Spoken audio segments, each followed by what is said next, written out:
இந்த வராங்க பாரு ஃபஸ்ட்டு இல்லைண்ணா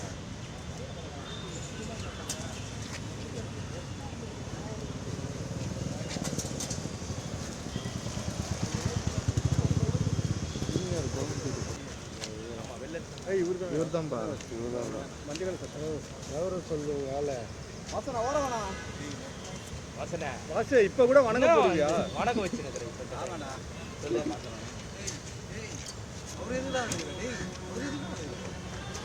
எல்லாரையும் எடுப்போம்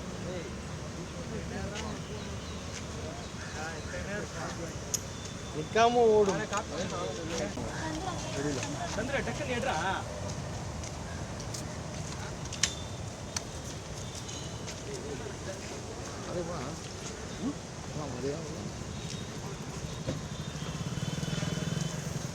அவ்வளோ பிள்ளைண்ணா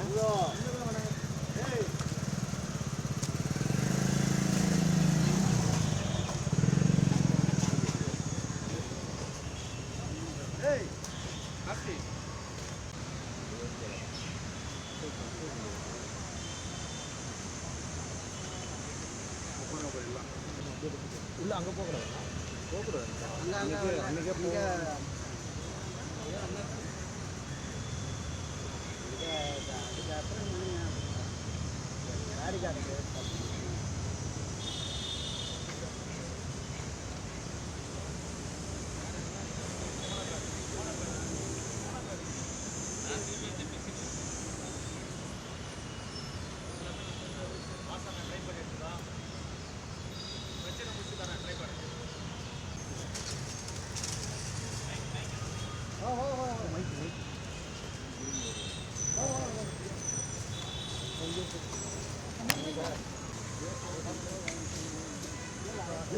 மோளை போட்டு போடுவோம்டா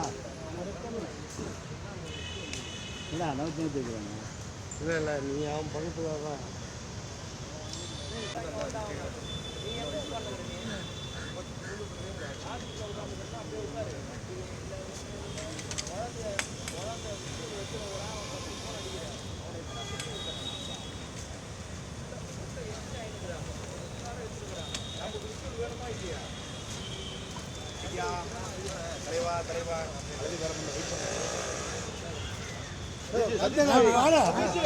எல்லாம் ஒரு இது வந்துக்கிறாங்க தார் கட்டு போட்டு அப்புறம் இது பண்ணுறதுக்கா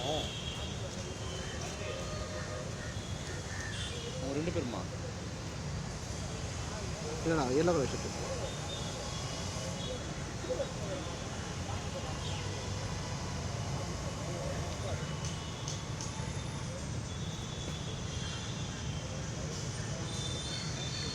இன்னும் எத்தனை பேர் வரும்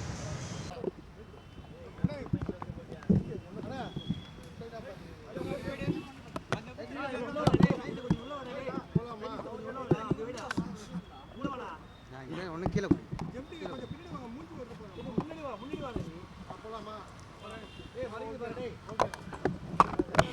அன்புடைய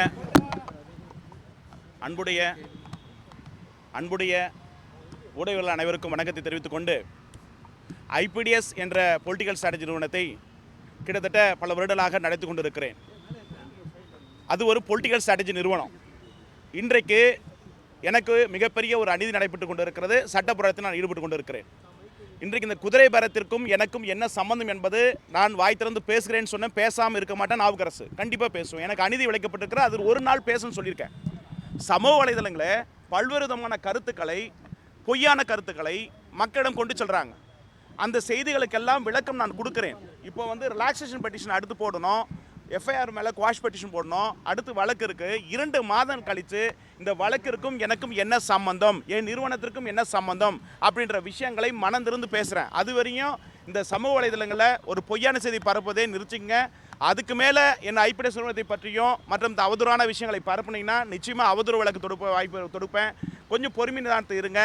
நிதானமாக வாயை திறப்பேன். ஏன்னா இப்போ இருக்கிற சூழ்நிலையில் இந்த வழக்கு அடுத்த கட்ட ரிலாக்ஸேஷன் பெட்டிஷன் போடணும், அடுத்து எஃப்ஐஆர் குவாஷ் பண்ணணும், இன்னும் சில சட்ட போராட்டங்கள் இருக்கிறது. அதை விட்டு இன்றைக்கி என்ன ஏதோ மிகப்பெரிய லெவலில் சித்தரிக்கப்பட்டிருக்கிறீங்க, பொய்யான செய்தி பரப்பிட்டுருக்கீங்க. அத்தனைக்கு நான் உரிய விளக்கம் கொடுக்குறேன். அது வரையும் கால அவகாசம் கொடுங்க. ஸோ நிச்சயமாக உண்மை ஒரு நாள் வரும். இந்த குதிரை பேரத்திற்கும் எனக்கு கழுதைகளோடு கழுதை பேரத்திற்கும் எனக்கு என்ன சம்மந்தன்றதை விரைவில் பேசுகிறேன். அது வரையும் கொஞ்சம் பொறுமையாக இருங்க. ஏன்னா இல்லைனா பொய் வழக்கு போட்டுருவாங்க. ஒரு செகண்ட் ஆகும் உண்மையை சொல்கிறதுக்கு. எனக்கு வேறு ஒன்றுமே இல்லை. அவ்வளோ வழிகள் இருக்குது, வேதனை இருக்குது, அடி வாங்கியிருக்கேன், உத வாங்கியிருக்கேன், துன்பப்பட்டிருக்கேன், துயரப்பட்டிருக்கேன், அவ்வளோ மன உளைச்சல் இருக்கேன். மோகன்ராஜ் படத்தில் வந்து தூங்கப்படாமல் இருக்கிற மாதிரி கஸ்டடியில் வந்து கடுமையான வழிகளை வேதனைகளும் ஏற்படுத்தப்பட்டிருக்கேன். ஜெயிலில் வந்து 34 வருஷம் வனவாசம் ரொம்ப கஷ்டத்தை அனுப்பிச்சிருக்கேன். இதுக்கெல்லாம் வழி நிவாரணம் வந்து என் உண்மை ஒரு நாள் வரும். அதுவரை நிதானமாக இருங்க. இதில் உண்மை இருக்குது, நான் பேசுகிறேன். அதுவரையும் வந்து இந்த சமூக வலைதளங்களில் பொய்யான செய்திகளை பரப்பி ஐபிடிஎஸ் நிறுவனம் இப்படி பண்ணிருச்சு, அப்படி பண்ணிருச்சு, அப்படி இப்படி இது எல்லாத்துக்கும் விளக்கம் கொடுக்குறேன். ஆனால் இது வருத்தம் அளிக்கு. ஏன்னா கிட்டத்தட்ட ஒரு நிறுவனம் பல குடும்பங்கள் அதை நாடி பொழைத்து கொண்டு இருக்கிறது. ஒரு ஸ்ட்ராட்டஜி கம்பெனி, ஒரு தமிழனா, ஒரு கருப்பு தமிழனா இருந்து பிரசாந்த் கிஷோர்லேருந்து சுனிலேருந்து வடநாட்டுக்காரன் எல்லாமே விஓபலர் வந்து தமிழ்நாட்டுக்கு தலைவர்களை ஏமாற்றி திண்டு போவானுங்க. ஆனால் 25 ஆண்டுகள் அந்த களத்தில் ஆய்வு பணி செய்து கொண்டு ஒவ்வொரு முறையும் ஆய்வை நான் சக்ஸஸ் பண்ணியிருக்கேன். 65 ஆய்வு விடப்பட்டிருக்கேன். ஊடகங்களை செஞ்சு ஒவ்வொரு முறையும் பத்திரிகைகளை செஞ்சு ஒவ்வொரு முறையும் சொல்லப்பட்டிருக்கேன். அப்படிப்பட்ட எனக்கு ஒரு மிகப்பெரிய சோதனை காலம். இந்த சோதனை காலத்தில் நிச்சயமாக நான் வென்று வருவேன். சட்ட போராட்டம் இருக்கிறது. அதனால் வந்து தயவுக்கு வந்து ஐபிடிஎஸ் நிறுவனத்தை பற்றியும் என்னை பற்றியும் பொய்யான செய்திகள் பரப்பதை நிறுத்திக் கொள்ளுங்க. நிச்சயமாக அது இதுக்கு மேலே வந்து யாராவது பொய்யான செய்தி பரப்புனீங்கன்னா நான் கண்டிப்பாக அவதூறு வழக்கு யார் ஒருவராக அவதூறு வழக்கு தொடுப்பேன் என் நிறுவனத்தின் சார்பில். இது ஒரு ஸ்ட்ராட்டஜி கம்பெனி, இதை புரோக்கர் கம்பெனி அல்ல. இதுக்கான உரிய விளக்கம் நான் கொடுக்குறேன்னு சொல்லிட்டேன். நான் அன்னைக்கும் பேட்டிலும் சொன்னேன், இன்றைக்கும் சொன்னேன். ஆனால் சமூகத்தில் நிறைய பேர் கண்டமேனிக்கு கற்பனை கவிதைகளை வடியமைச்சு விட்றீங்க. அப்படி அல்ல. நிஜம் இருக்கிறது, உண்மை இருக்குது. ஒரு நாள் வரும். பொய் உடனே வந்துடும். உண்மை வரதுக்கு ரொம்ப நாள் ஆகும். அதில் 2 மாதம் கழித்து நான் மனந்திருந்து பேசுகிறேன். அதுவரை நிதானத்தை கடைப்பிடிங்க தான் நான் வேண்டுகோளை வைக்கிறேன். இதுக்கு மேலே சமூகத்தில் யாராவது பொய்யான செய்திகளை பரப்பி பொய்யான ஐபிடிஎஸ் நிறுவனத்தை மேலே ஏதாவது செஞ்சிங்கன்னா நிச்சயமாக அவதூறு வழக்கு நான் தொடுப்பேன்றதை நான் இந்த பத்திரிகையோட தெரிவித்துக்கொள்கிறேன். ரொம்ப நன்றி.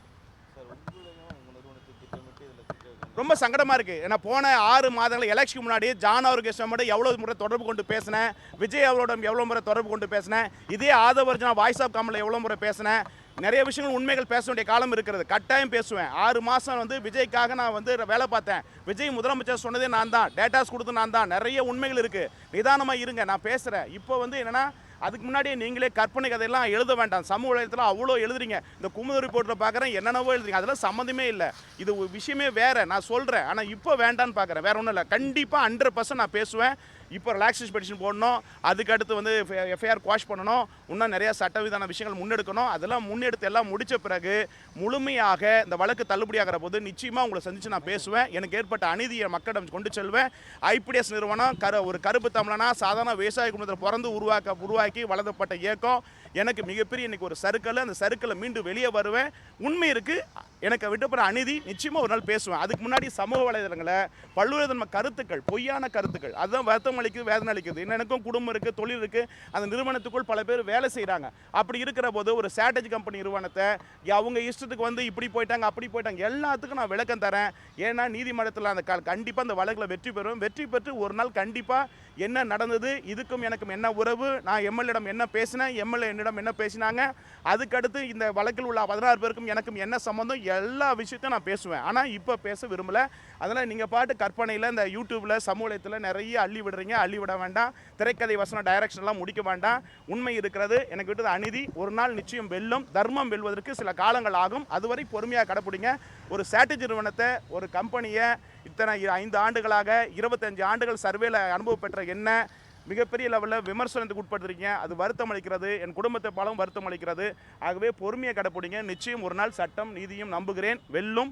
அன்னைக்கு வாய் திறந்து நான் பேசுகிறேன். எனக்கு ஏற்பட்ட அநீதியை உங்களிடம் சொல்கிறேன். எவ்வளோ மனவேதனை, 37 நாள் சிறைவாசம், மனவலி இருக்குது, இல்லைன்னு சொல்ல உண்மை இருக்குது. ஆனால் இப்போ சொல்ல வேண்டிய நேரம் இல்லை. அதை மட்டும் யூ வில் அண்டர்ஸ்டாண்ட், புரிஞ்சுக்க முயற்சி பண்ணுங்க. ரொம்ப நன்றி. இந்த விவகாரத்தில் வந்து செந்தில் பாலாஜியும் அவர் சகோதரன் சொல்லி தான் நீங்கள் வந்து குதிரை பேரத்தில் ஈடுபட்டீங்க அப்படின்லாம் சொல்கிறாங்க. அந்த கேள்விக்கு நான் 2 மாதம் கழித்து விடை தரேன். அந்த கேள்விக்கு ஒரு சீரியல் மாதிரி தான், படத்துடைய கிளைமேக்ஸ் இருக்கு இல்லையா, அதுக்கு ஒரு 2 மாதம் கழித்து விளக்கம் தரேன். அது வரையும் பொறுமை மட்டும் கடைப்பிடிங்க. இதில் அவங்களுக்கு எனக்கு என்ன தொடர்பு, இந்த 16 பேருக்கு எனக்கு என்ன தொடர்பு, எல்லா விஷயத்தையும் வெளிப்படையாக நான் பேசுகிறேன். அதுவரை பொறுமை காலுங்க. அதை விட்டுட்டு நீங்கள் பாட்டு வந்து நிறைய வந்து கருத்தில் பதிவிட வேண்டாம். ஒரு ஸ்ட்ராட்டஜி கம்பெனி, அதனால் நடுநிலையாக நான் செயல்பட்ட கம்பெனி. யார் ஊருக்கும் சாதக பாதகம் இல்லாமல் செயல்பட்டிருக்கேன். எல்லாத்தோடும் கலந்துரையாடப்பட்டிருக்கேன், பேசப்பட்டிருக்கேன். ஆகவே நிதானத்தை கடைப்பிடிங்க. உண்மை வரும். அதை நீங்களாக வந்து ஒவ்வொருத்தராக எடுத்துக்கிட்டு ஒவ்வொருத்தராக பேசுகிறீங்க. அதான் சங்கடம் வலிக்குது, மனவலி ஏற்படுது. பல கோடிகளை வந்து நிறுவனத்துக்கு நான் செலவிடப்பட்டிருக்கேன். சும்மா ஒரு நிறுவனம் நடத்தலை. அதனால் பல சர்வேகளை ப்ரூவ் பண்ணப்பட்டிருக்கேன். இன்றைக்கி தமிழ்நாட்டிலே இந்தியாவிலே முதலமைச்சர் சொன்னது நான் தான். யாராவது சொன்னாங்களா? அப்படி இருக்கிற போது இன்னைக்கு ப்ரூஃப் செஞ்சுட்டு மக்கள் முதல் நிற்கக்கூடிய நபர். அப்படி இந்த வழக்கில் நிச்சயமாக ப்ரூஃப் பண்ணுவேன், ஜெயிப்பேன், வெற்றி பெறுவேன். அதனால் அது வரையும் பொறுமையாக கடைப்பிடிங்க. ஸோ அதை விட்டுட்டு கற்பனையில் நீங்கள் பாட்டு அப்படியா இப்படியா 2 கோடியா 1 கோடி தெருக்கோடியில் நின்று கொண்டிருக்கிறேன். நிச்சயமாக நான் வந்து பேசுவேன்.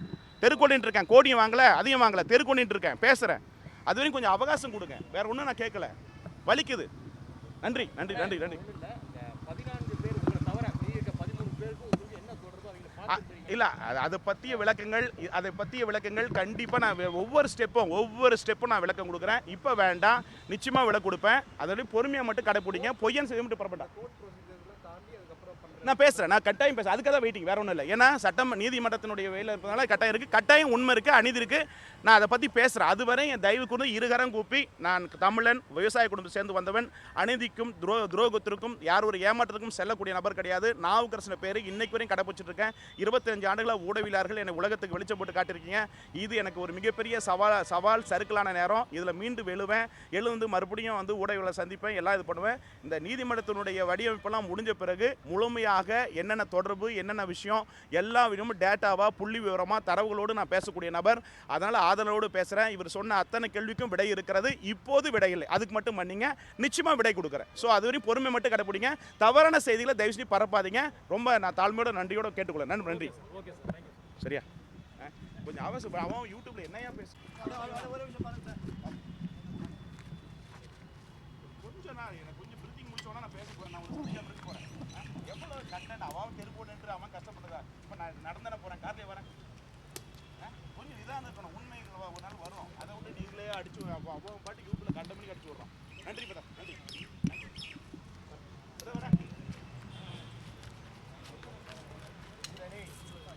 ஒரு நிமிஷம், இதெல்லாம் அப்புறம் எடுத்துக்கலாம். இல்லை ஓரம் வந்துருங்க, இல்லை என்ன மாதிரி உட்காந்துருங்க. விஷுவல் நமக்கு தேவை மெயினாக. என்னங்க சார் நீங்கள் நடுவில் உயர்த்து போகிறீங்க, அப்போ தான் போகிறீங்க வரீங்க, தெரியாத மாதிரியே சரிங்க எல்லாத்தையும். விடு.